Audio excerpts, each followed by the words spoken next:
Jim Kerr, Alex Fortin, hosts of the Scrambled YEG podcast. Thanks for joining me. Oh, man, thanks for having us. Anytime, man. Thanks for coming out to our show tonight. Yes, you just had Off the Rails comedy tonight here at Station on Jasper. How long have you guys been doing this show? Do you guys do it together? Yeah, we do it together. We're coming up on a year. Canada Day will be 1 year for us. We're having a Canada Day show. So mark that down right now. You got plans. Down. Isn't it? I see you guys being really hands-on with the marketing. Did you guys start that right away? Because you guys are literally out on the streets, which is what more people in Edmonton should be doing, promoting what you guys do here. Yeah, I mean, handbilling is such a comedy thing. I don't know if the rest of the world, dude, literally only fringe festivals, shitty strip clubs and comedians still handbill.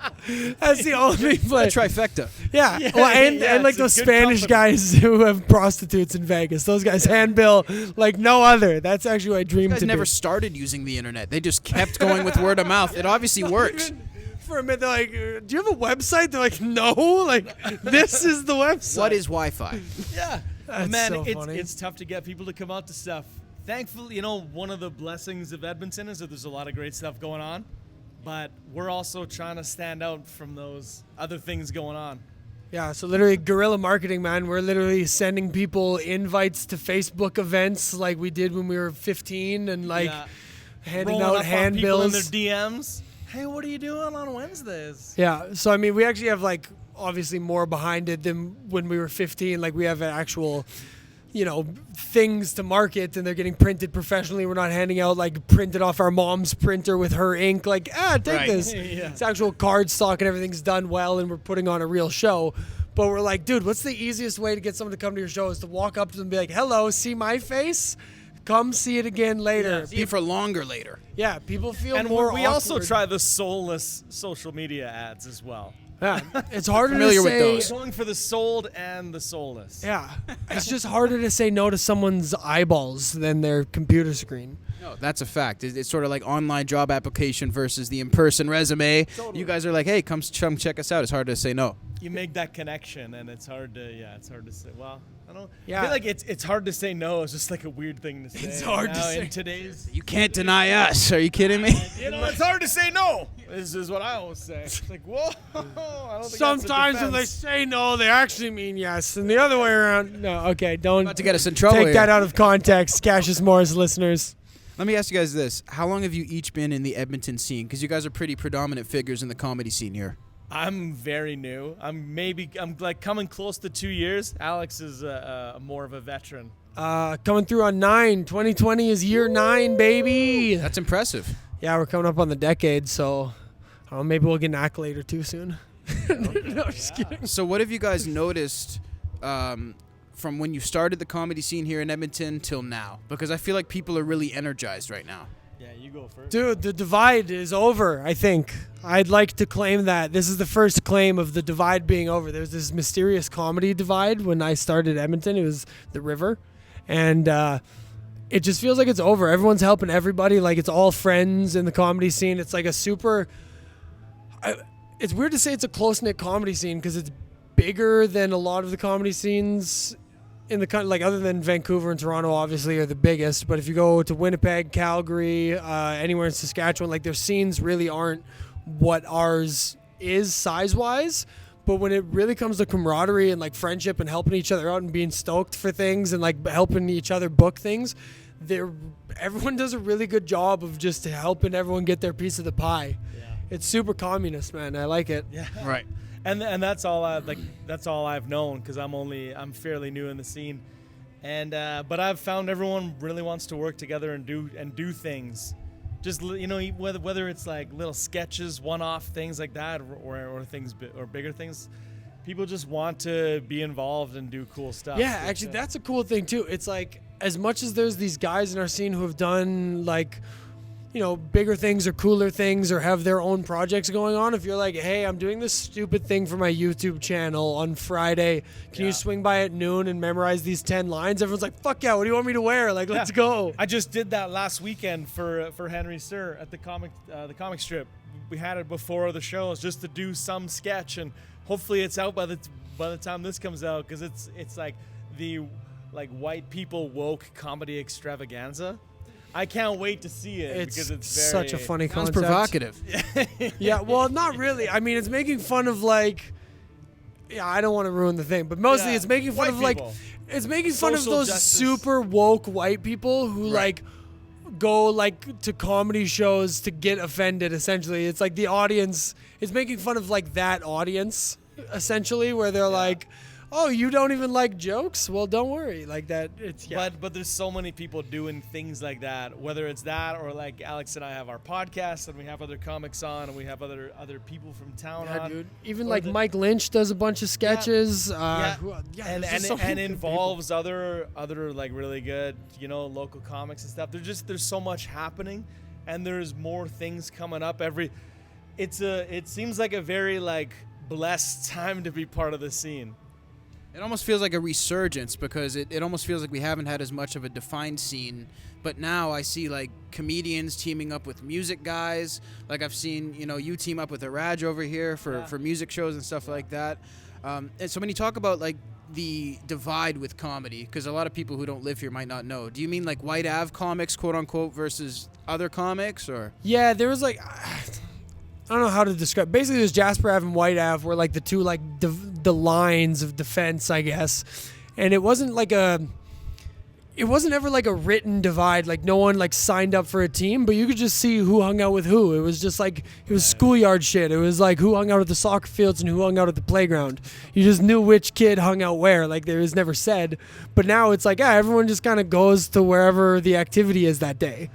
Yeah, and yeah, there's lots of people throwing shows all over the place, which is just like, it seems like such a great time to be around because there's so many people wanting to do wanting to, like having an idea and wanting to take the actual step to do it, which we've all had a lot of great ideas where we're like, but Then Maybe what? it won't work out or whatever. or there's an effort behind actually making a push for it. But it also helps when you have a supportive community around you. It's like, oh, this guy's doing he's trying to throw a show on this day or whatever. How can I help? Kind of thing. Yeah. I mean, that makes such a difference, right?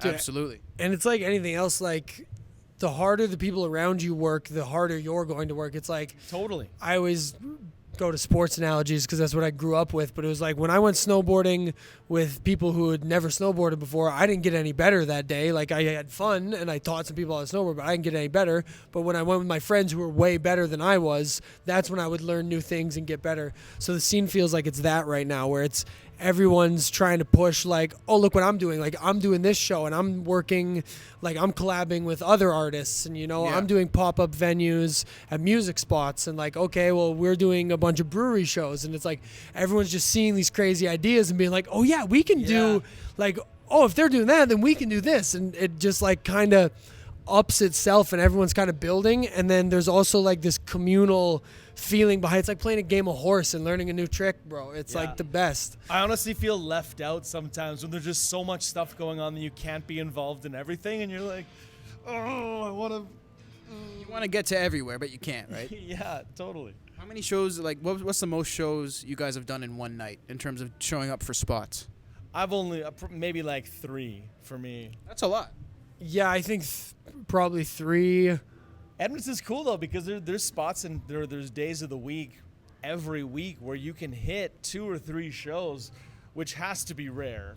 Yeah, that's I mean, super it rare, Has to be. especially for like the stage time that you're getting. Because I've heard rumors and like I've been through other towns, like again to go to Toronto and Vancouver, not to like harp on their scenes or anything. They're unbelievable scenes, but there's so much going on and there's so much stuff that some of the open mics you show up to and it's 30 comedians who are all signed up for the mic. There's 2 audience members and everyone's just kind of shouting their bits into the abyss.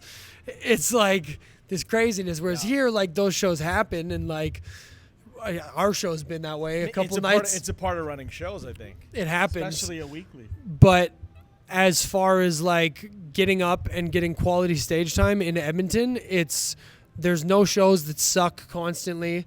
There's no shows that like you're like looking at it like this thing's gonna fail. Yeah. And there's no shows where like you feel empty afterward. Like all the shows feel like you did stand up to a crowd of people. Whatever you can work on bits, you can polish material, you can get like a showcase set ready, and it's all possible. And being in the smaller scene, like this is a really weird thing that the rest of the world I don't think really gets that Edmonton gets is you're allowed to go over time, kind of. Yeah. So the comedy scenes, I don't want to put this precedence out there. It's longer than like you were supposed to, you mean? Yeah, well, I don't want to put this precedence out there. My favorite part of running shows. Like I'm blowing the light. I don't give a fuck. You're like, it's my show. Fuck this. Yeah, well, that's the thing. Like the time limit was set to 5 minutes, and a lot of times it's important to make sure the venue runs on time and make sure the show runs on time, and like that everyone's getting treated fairly. But because of the tight knit community in Edmonton, if someone's like, hey, I have a showcase set coming up and I just need to do 10, everyone's going to be like, oh, yeah, that's fine. You can do the 10. No one's going to be butthurt. Like, why did he get extra time? You're like, because he's showcasing for Just for Laughs next week, you dumbass. Yeah. Like, and if a guy's doing well or a guy or a girl's doing well, it's just like, keep going, you know? And we just sort of, I don't know, we have the freedom to do that because everyone's on the same page. Yeah. I can totally see that. So Scrambled YEG's podcast, how long have you guys been running that, and what was your angle while starting the show? Was it to really push local artists, or was it just to sort of local just get something everything, going? man? Local, just local. Yeah. Edmonton's sick, bro. No one cares enough about Edmonton in Edmonton. There's too much going on. There's so many people doing so many cool things, whether it's an art or the number of like breweries that are popping up in town or distilleries or Dude, and like cannabis culture with 2019's legalization, bro. It's crazy. There's this deep 2018. rich, there's this deep rich community of stand-up comedians that I certainly didn't know about before I joined the scene, and have come to find out like, wow, like there's a lot of talent in the city. Musicians, there's a huge amount. Iraj throws shows monthly almost that feature musicians, artists, clothing lines, and comedians. Like there is too much happening in town, whether it's all of those artists or the people that are throwing shows. Dude, and online, even our online presence is crazy. Like you obviously have like interviewed 1 million people, from fucking Joey Diaz to the members of Kiss to like all this shit. Like that's crazy. There's a ton of podcasts in Edmonton that are super fun. Who's the streamer that's been coming out and doing comedy lately? Is it Ali? No. Okay, shout out Ali as well. Yeah. What, the dude who did the World Financial Group, bro? If you go like expose the World Financial Group on YouTube, so funny. Marco, yes, bro. I can't believe I forgot his name. Yeah, Marco. big. Like he's producing a ton of quality content, and he's just one guy. You're just one guy. We're just a couple of. There's so much happening in town, and I don't think anyone has any idea that there's as much going on as there is. That's true, and I think it's really nice to see like people in you guys' position like realizing that and saying, okay, well, we're going to get out there and promote ourselves because no one's going to do it for us, and we're going to do it bigger than we've been doing it. And I commend you guys, because since you guys have come on the scene with the podcast, it's just been helping out the entire scene a lot, and it's been raising a lot of awareness. Cheers. Thanks, man. We appreciate that. Yeah, absolutely, dude. So, and you guys... There are thousands of listeners would agree. That's right. You're 12,000, I heard, actually. Yeah. The numbers are changing. The number dozens of thousands. The numbers change every time. Yeah. We have a baker's dozen thousand listeners. Take that, but Rogan. It's an amazing way for us to meet all of these incredible people from the range of guests we've had go from like world touring self-defense experts to like American Ninja Warrior type competitors. We had all those fringe festival guests from Australia. To like musicians who play every instrument in their band, like incredible musicians. To other like shout out Zachary Redband. Yeah, to other really great stand-up comics and other really great podcasts. Like it's a wild way to kind of get into that network of just sort of. It as much as it is people that are creatives, it's creatives that also have that, like they're out doing stuff. They want to do things. The Long and Hard podcast. There's the Awesome Hour. There's a bunch that all want to collab and want to do things, and that's the hardest part, is getting that want, like getting other people, other like-minded people that are like, hey, I will actually commit some time to do this and, make it happen. Make it a reality. It's Yeah. true. And you guys both do comedy on the side. Jim, you also do music. I do, yeah. I'm curious, what started first for you? Was it the music or the comedy? It was music, yeah, by a long shot, yeah. I'd been doing it kind of as a hobby for a long time, and then at a certain point, I started, trying to perform more. And after I was performing a bit, I thought, you know what? I wonder if I could do comedy, just from the stage time and because at some point in my life, I stopped getting nerves when I would go and when I first started performing music, I was like, I'm not getting any of the nerves that I always get for everything, for even the most minuscule things in life. So I knew there was something there, at least as far as like my ability to do it. So I saw that as my one in to try comedy. So you were already on stage and you kind of thought, I can do this on stage, maybe I can do the comedy. Yeah, and both feed into each other as far as like, you get experience being loose in front of an audience as a comedian, which I think helps as a musician. And just the confidence of both, whether you do really well or bombing at either one, I think helps the overall experience of both. And having both, I feel like is kind of a unique thing. But, who knows what's going to happen. Well, I love it, and I love watching both. And Alex, you have your comedy record out now, correct? Yeah. Talking Reckless? Yes, sir. Where can people find that? It's on Spotify and iTunes, available for streaming. I actually very long story. But essentially, to get it on radio, I had to cut it down into like a sizable track. It was kind of tracked as like how I wanted the people to listen to it. Okay. Essentially, so I actually edited it for him. yeah, edited Jim the did record. the first That was my in to like hang out with Alex. So I was like, hey, because I have like an audio editing background. I was like, hey man, like what, you need some. We didn't really know each other that well, but that was my end to like network with this guy.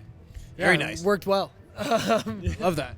But yeah, so when I originally released it, it was kind of like this, I don't know, I hate saying stuff like that, but it was like this artistic endeavor where I was like, you're going to listen to it the way I intended. And so I left everything in. I wanted it to be like as much of a live performance as possible. So like there was a whole mishap where partway through I had to change my pants. I did an encore. Sprinkled on his pants. I sprinkled on my Like pants. piss? Yeah. He had to go pee during his show. I He had went to pee. He called Will Hannigan back up on stage to do some time. Yeah, And he I got the opener and back then he up. realized he speckled on his pants, and he's a millennial, so he had a second pair of pants with him. Savage. And he came out with the second pair of pants on, and one of his friends called him out. Oh From my the God. audience. From the audience. Everybody was like, did you change your pants? And then so I had to be like, yeah, I pissed them. And so Yeah, I pissed. You want me to put it back? Like, what do you want me to... Pissed while you're performing your live special? what?